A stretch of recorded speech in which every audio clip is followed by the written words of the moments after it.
ಯುವರಾಜ್ ಮದ್ಯದ ಅಂಗಡಿಯ ಎದುರುಗಡೆ bar manager Hanumanth Athani park ಮಾಡಿದಂತ XUV 300 ಮಹೇಂದ್ರ ಕಾರ್ ಇದ್ದಕ್ಕಿದ್ದಂತೆ ಬ್ಲಾಸ್ಟ್ ಆದ ಘಟನೆ ನಿನ್ನೆ ಅಂದರೆ ಶನಿವಾರ ರಾತ್ರಿ 10:42 ಆಗಿದೆ. ಬಾರ್ ಮ್ಯಾನೇಜರ್ ಹನುಮಂತ ಕೆಲವೇ ಕ್ಷಣಗಳಲ್ಲಿ ಕಾರ್ ಹತ್ತಲು ಹೋಗುವುದು ತಡವಾಗಿದ್ದರಿಂದ ಹನುಮಂತನ ಜೀವ ಉಳಿದಿದೆ. ಕಾರ್ ಬ್ಲಾಸ್ಟ್ ಆಗುವುದಕ್ಕೂ ಯಾರು ನನಗೆ ಆಗದೇ ಇದ್ದವರು ಬಾಂಬ್ ಬಿಟ್ಟಿರಬಹುದು ಎಂಬಂತೆ ನನಗೂ ಅನುಮಾನವಾಗಿದೆ ಅಂತ ಹನುಮಂತ ಅವರು ಮಾಧ್ಯಮದವರ ಮುಂದೆ ಹೇಳಿಕೊಂಡಿದ್ದಾರೆ. ಬಂದನ್ರಿ 4:00 ಅದ್ರಿ 4:00 ಗಾಡಿ ಹಚ್ಚಿನ್ರಿ.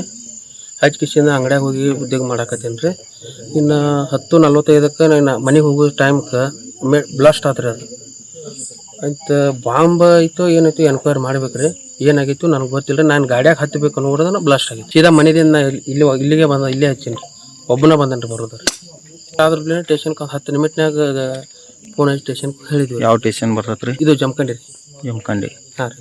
ಹಾಂ, ನಾವು ಪೈಲ ಟ್ರಕ್ ಬಿದ್ದೈತಿ ಅಂತೇಳಿ ನಾವು ಹಿಂಗೆ ತಿಳಿದ್ರಿ. ಒಳಗೆಲ್ಲ ಧೂಳ ಗಾಡಿದು ಎಲ್ಲ ನಮ್ಮ ಪತ್ರಾಸನು ಹರಿದ್ವಿ ರೀ. ಎಲ್ಲ ರೀ ಸುತ್ತಮುತ್ತ 5 ಕಿಲೋಮೀಟರ್ ತನಕ ಹಿಂಗೆಲ್ಲ ಮನೆಗಳದನ್ನ ಬಾಂಡೆ ಬಿದ್ದಾವತ್ರಿ. ಮತ್ತು ನಮ್ಮದು ಒಳಗೆಲ್ಲ ಮ್ಯಾಗಿಂದ ಇದು ಬಡದ ಮೈ ಬಿದ್ದಿದ್ದು ರೀ. ಏನು ಆತಂದ್ರೆ ಜಾಡಿಸ್ಕೊಂಡು ನಮ್ಮ ಗಾಡಿ ಬಿದ್ದೈತಿ ಅನ್ನೋದು ಗೊತ್ತಿಲ್ಲ ರೀ. ತೆಂಗಿನ ಗಿಡದ ಮಟ್ಟ ಅಂತರ ಹರಿತ್ರಿ ಗಾಡಿ ರೀ. ನಿಮ್ಮ ಬಾರ್ ಹೆಸರು ಏನು ರೀ? ಯುವರಾಜ್ ವನ್ ಶಾಪ್ ರೀ. ನೀವೇನು ಕೆಲಸ ಮಾಡ್ತೀರಲ್ಲ? ನಾ ಮ್ಯಾನೇಜರ್. ನಿಮ್ಮ ಹೆಸರು? ಹನುಮಂತ್ ಸಂಗೋಂಡ್ ಅತನಿ ರೀ. ಅತನಿ. ಯಾವ್ರು ನಿಮ್ಮದು? ನಮ್ಮದು ರಬಕವಿ ರೀ. ರಬಕವಿ. ಇಲ್ಲಿಂದ ಎಷ್ಟು ಕಿಲೋಮೀಟ್ರ್ ಆಗತ್ತೆ? ಒಂದು 15 ಕಿಲೋಮೀಟ್ರ್ ಆಗತ್ತೆ. ಹಾಂ, ಹೋಗೋದು ಬರೋದು ಮಾಡ್ತೀನಿ ರೀ. ಹಾಂ, ಯಾರು ಏನು ಉದ್ದೇಶ ಮಾಡ್ಯಾರು ಹೆಂಗೆ ಮಾಡ್ಯಾರು ಅದು ತನಿಖೆ ಆಗ್ಬೇಕು ರೀ. ನಿಮ್ಮ ಈ ಗಾಡಿ ಹೆಸರೇನು? ಗಾಡಿ ನಂಬರ್ ಏನು ಹೇಳ್ರಿ? XUV 300 ರೀ. ಗಾಡಿ ನಂಬರ್ K48N4038 ರೀ. ಘಟನೆಯಾದ ನಂತರ ಹನುಮಂತ ಬಾರ್ ಮ್ಯಾನೇಜರ್ ಜಮಖಂಡಿ ನಗರ ಪೊಲೀಸ್ ಠಾಣೆಗೆ ಫೋನ್ ಮಾಡಿ ಮಾಹಿತಿ ತಿಳಿಸಿದ ನಂತರ ಸ್ಥಳಕ್ಕೆ ಜಮಖಂಡಿಯ DYSP ಹಾಗೂ CPI ಮತ್ತು PSI ಸಾಹೇಬರು ಸ್ಥಳಕ್ಕೆ ಭೇಟಿ ನೀಡಿ ಎಲ್ಲ ಆಯಾಮಗಳಲ್ಲಿ ರಾತ್ರಿ ಪರಿಶೀಲನೆ ನಡೆಸಿದ್ದಾರೆ. ಅವನ ಏನು ಮಾಡ್ತಾನೆ ಹೋಗಿ ಹಿಡಿದು 100 ಕಿಲೋಮೀಟ್ರಿಗೆ ನನಗೆ ಬಂದು ತಗಡೆ ಬರ್ತೈತೆ ತಂದ್ರೆ ನಾವು. ಈಗ ಯಾರೋ ಜಮಖಂಡಿ ಹಾಸ್ಪಿಟಲ್ದಾಗ ಅದಾರತ್ರಲ್ಲ, ಯಾರು ಅವರು?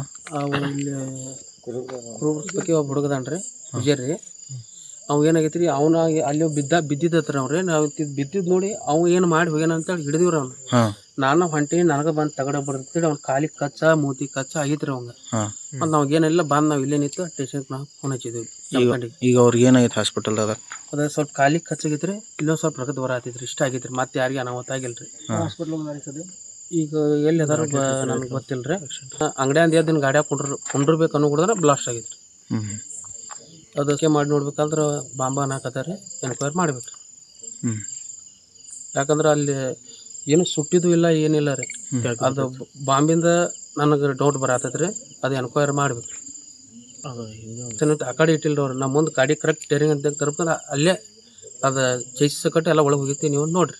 ಬಾರ್ನಲ್ಲಿ ಇದ್ದ CC ಕ್ಯಾಮೆರಾದಲ್ಲಿ ಕಾರ್ ಬ್ಲಾಸ್ಟ್ ಆದ ದೃಶ್ಯಗಳು ಸರಿಯಾಗಿ ಕಾಣದೆ ಸರಿಸುಮಾರು 2-3 ಕಿಲೋಮೀಟರ್ಗಳಷ್ಟು ಬ್ಲಾಸ್ಟ್ ಸೌಂಡ್ ಆಗಿದೆ ಅಂತ ಸ್ಥಳೀಯರು ಹೇಳಿದ್ದಾರೆ. ದೇವರದೆಯೇ ಯಾರಿಗೂ ಪ್ರಾಣಾಪಾಯ ಆಗದೆ ಇರುವುದೇ ಮುಂದೆ ಕಾದು ನೋಡಬೇಕು. ಪೊಲೀಸ್ ತನಿಖೆಯಲ್ಲಿ ಯಾವ ರೀತಿ ಪ್ರಕರಣ ಬೆಳಕಿಗೆ ಬರುತ್ತೆ ಅಂತ.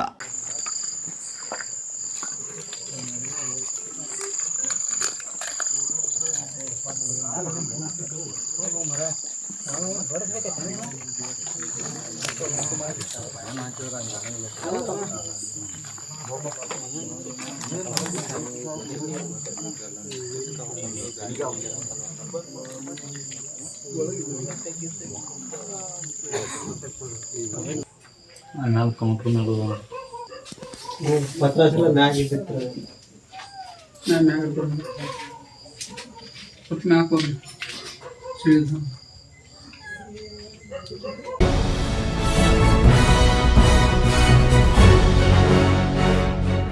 ನಿರ್ಭೀತಿ, ನಿಷ್ಪಕ್ಷಪಾತ, ನಿಖರವಾದ ಸುದ್ದಿಗಳಿಗಾಗಿ ನೀವು ನೋಡ್ತಾ ಇರಿ UK TV ಕರ್ನಾಟಕ. ಇದು ನಿಮ್ಮ ಧ್ವನಿ. ಇನ್ನು ಹೆಚ್ಚಿನ ಸುದ್ದಿಗಳಿಗಾಗಿ ನಮ್ಮ ಚಾನೆಲ್ ಅನ್ನ ಲೈಕ್ ಮಾಡಿ, ಸಬ್ಸ್ಕ್ರೈಬ್ ಮಾಡಿ, ಪಕ್ಕದಲ್ಲಿ ಇರುವ ಬೆಲ್ ಐಕಾನ್ ಪ್ರೆಸ್ ಮಾಡಿ. ಧನ್ಯವಾದಗಳು.